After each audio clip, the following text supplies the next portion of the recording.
Hello friends, good morning. Daily current affair और GK की class में आप सभी का स्वागत है। अभी मैं सबसे पहले आपको जो 29 सितंबर को जो मैंने क्वेश्चंस पूछे थे उनके मैं आंसर आपको बता देता हूं। 2 क्वेश्चंस आपसे पूछे थे, आपको कमेंट करने के लिए बोला भी था। जो फर्स्ट क्वेश्चन था वो ये था कि जो रेड डाटा बुक है वो कौन जारी करता है, तो उसका आंसर है IUCN, international union for conservation of nature. अगर हिंदी में हम बात करें तो मैंने यहाँ पे टाइप कर दिया है अंतर्राष्ट्रीय प्रकृति संरक्षण संघ, ठीक है, वो जारी करता है। दूसरा जो हमारा क्वेश्चन था वो ये था कि हाल ही में जो चर्चित जो है चक्रवाती तूफान है जो गुलाब है, तो उसका नामकरण किस देश ने किया था, तो वो है पाकिस्तान उसका आंसर है। ठीक है, तो ये दोनों क्वेश्चंस के आंसर हो गए। अभी चलिए स्टार्ट करते हैं आज का वीडियो। और आज के अंत में भी मैं आपसे 2 इंपॉर्टेंट क्वेश्चन आपसे पूछने वाला हूँ, उसका आप कमेंट करके जवाब दे सकते हैं, नहीं तो नेक्स्ट वीडियो में मैं आपको बता दूँगा इसके आंसर। उसके बाद अभी देखिए आज का जो है शुरू करते हैं आज का वीडियो। अभी देखिए जो है सेबी जो है, ठीक है, सबसे पहले देखिए सेबी क्या है, ठीक है, securities and exchange board of India, ठीक है। तो जो सेबी है उसने 28 सितंबर को जो बैठक हुई है उसमें मंजूरी दे दी है, स्पॉट गोल्ड एक्सचेंज को मंजूरी दे दी है। तो अभी सबसे पहले मैं आपको बताता हूं कि जो स्पॉट गोल्ड एक्सचेंज वो क्या है। स्पॉट गोल्ड एक्सचेंज ये चीज़ है जैसे कि जो है शेयरों का जो लेन देन होता है, ऐसे ही गोल्ड का भी लेन देन होने लगेगा। और आप उससे क्या है कि गोल्ड को फिजिकली भी रिसीव किया जा सकता है और ऑनलाइन जैसे कि शेयरों का लेन देन होता है ऐसे भी लेन देन उसका किया जा सकता है। और इसकी मंजूरी गोल्ड स्पॉट एक्सचेंज को मंजूरी मिलने के बाद जो है इसका जो नाम रखा जाएगा वो इलेक्ट्रॉनिक गोल्ड रिसिप्ट, इस एक्सचेंज का जो नाम रखा जाएगा वो इलेक्ट्रॉनिक गोल्ड रिसिप्ट इसका नाम रखा जाएगा। अभी बहुत सारे देशों में ऑलरेडी स्पॉट गोल्ड एक्सचेंज जैसे कि ब्रिटेन, अमेरिका, इन सब में ऑलरेडी ये सब है, लेकिन अभी सेबी ने 28 सितंबर को मंजूरी दी है, तो ये हमारे देश में भी होगा। ठीक है, तो ये इम्पोर्टेंट था। उसके बाद ये हो गया। उसके बाद जो है ऑस्ट्रेवा ओपन 2021, ठीक है, महिला युगल का जो है खिताब वो सानिया मिर्जा और झांग सुवाई ने जीत लिया है। महिला युगल का जो खिताब है ऑस्ट्रेवा ओपन में, ठीक है, तो ये इम्पोर्टेंट था। उसके बाद जो है हाल ही में कौन सा देश है जिसने कि दुनिया की पहली महिला बहुमत वाली संसद का जो है चुनी है, तो वो है आइसलैंड है, ठीक है। तो ये काफ़ी अच्छा स्टेप है फ्रेंड्स, जो है जेंडर इक्वालिटी के लिए काफ़ी अच्छा स्टेप है।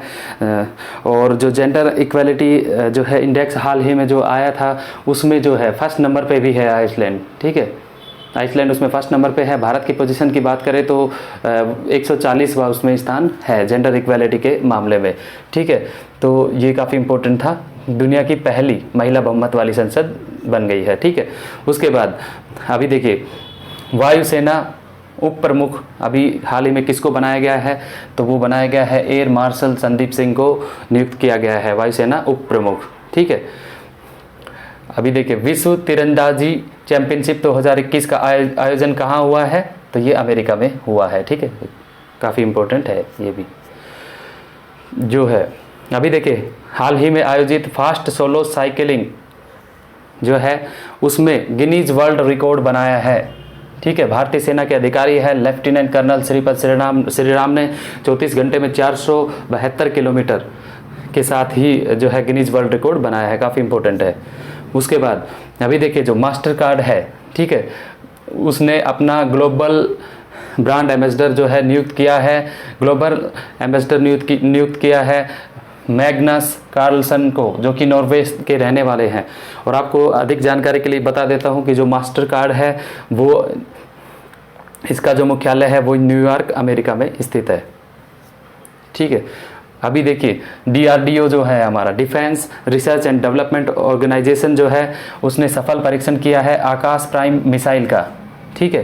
तो ये कहाँ से किया है, तो ये चांदीपुर उड़ीसा से किया है, ठीक है, सफल परीक्षण हुआ है आकाश प्राइम मिसाइल का, तो काफ़ी इम्पोर्टेंट है, ठीक है। अभी देखिए हाल ही में किस देश ने समलैंगिक विवाह को अनुमति दे दी है, तो वो देश है स्विट्जरलैंड, ठीक है। और जो है वेस्टर्न यूरोप का पहला देश स्विट्जरलैंड बन गया है जिसने कि समलैंगिक विवाह को अनुमति दिया है। आपकी अधिक जानकारी के लिए बता देता हूं, जो स्विट्जरलैंड है उसने 2007 में जो है समलैंगिक यानी कि जो सेम जेंडर वाले हैं उनको एक साथ रहने की अनुमति दे दी थी 2007 में ही।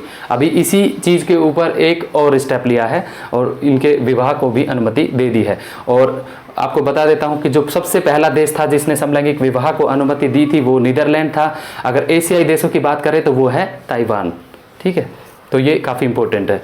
अभी देखिए मैं आपको बताता हूं कि हाल ही में अभी देखिए कौन सा राज्य है, हमारे देश का कौन सा राज्य है जिसने 99% कोविड वैक्सीनेशन कर लिया है, तो वो है हिमाचल प्रदेश। ठीक है, पहला राज्य है देश का जिसने कोविड वैक्सीनेशन इतने स्टेप तक पहुंची है। अभी देखिए अभी हाल ही में जेड मोड सुरंग किस राजमार्ग पर बनाया जा रहा है। जेड मोड सुरंग जो कि 6.2 किलोमीटर लंबी है, किस राजमार्ग पर बनाया जा रहा है, तो वो है श्रीनगर लेह राजमार्ग। काफ़ी इंपॉर्टेंट है जेड मोड सुरंग। ठीक है, इसका निर्माण हो रहा है। अभी देखिए हाल ही में ऑस्कर अवार्ड दिया गया है। ठीक है, ऑस्कर अवार्ड जो दिया गया है, रिज अहमद को ऑस्कर अवार्ड दिया गया है। और रिज अहमद जो है जो कि विश्व के पहले मुस्लिम अभिनेता बन गए हैं। ठीक है, ये काफ़ी इंपॉर्टेंट है। उसके बाद अभी देखिए गुजरात विधानसभा की पहली महिला स्पीकर बन गई है नीमाबेन आचार्य, जो कि बीजेपी पार्टी से है। ठीक है, अभी देखिए हाल ही में नागरिक उड्डयन ब्यूरो का महानिदेशक डायरेक्टर जनरल किसे बनाया गया है, वो है नासिर कमल। काफ़ी इंपॉर्टेंट है। उसके बाद जो हाल ही में किस राज्य ने अपने बजट में मुख्यमंत्री दलित सशक्तिकरण कार्यक्रम की घोषणा की है। दलित सशक्तिकरण काफ़ी इंपॉर्टेंट है, तेलंगाना ने घोषणा करी है। ठीक है, उसके बाद एक इम्पोर्टेंट जो है हाल ही में चर्चा में रही है, द बैटल ऑफ रेजांगला जो है बुक है, उसके जो है किसने लिखी है वो बुक, तो वो है कुलप्रीत यादव। ठीक है, तो ये काफ़ी इंपॉर्टेंट था। उसके बाद अभी देखिए जो जुडीम राइस वाइन है, ठीक है, वाइन जुडीम राइस वाइन को जीआई टैग मिल गया है और असम की है ये। और उसके बाद अभी देखिए मैं एक इम्पोर्टेंट आपको बताता हूँ, जो है भारत का जो है निर्यात का लक्ष्य 2030 तक क्या है, 2000 अरब डॉलर निर्यात का लक्ष्य है। कई बार डाटा वाले क्वेश्चन आ जाते हैं एग्जाम में कि भारत का निर्यात का लक्ष्य 2030 तक क्या है, 2000 अरब डॉलर, 3000 अरब डॉलर, ऐसे ऑप्शंस आ सकते हैं। तो ये डाटा काफ़ी इंपॉर्टेंट है और इसकी घोषणा करी है वित्त मंत्री श्रीमती निर्मला सीतारमन ने कि 2000 अरब डॉलर का भारत का निर्यात का लक्ष्य है 2030 तक। ठीक है, तो ये हो गए आज के इम्पोर्टेंट करंट अफेयर्स और जीके। और अभी मैं आपसे अब बारी है आज के क्वेश्चंस की। आज के क्या क्या प्रश्न है, आज का जो पहला क्वेश्चन है आप कमेंट करके जवाब दे सकते हैं, नहीं तो मैं आपको कल इनका आंसर बताने वाला हूँ। ठीक है, काफ़ी इंपॉर्टेंट क्वेश्चन है, मैंने इसीलिए ये चीज़ शुरू की है कि जिससे कि आपका रिविजन होता रहे, आपको डेली पता चलता रहे कि कितना आपको ये सब याद हुआ है।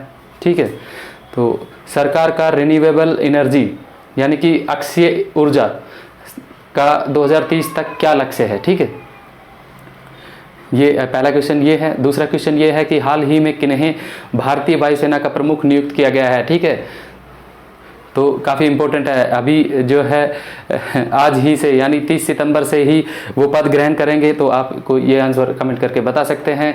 काफ़ी लेटेस्ट करंट अफेयर से रिलेटेड ही मैं क्वेश्चन आपसे पूछता हूँ। ठीक है, किसी भी प्रकार का कोई डाउट हो, कोई सजेशन हो तो कमेंट कर देना। Thank you.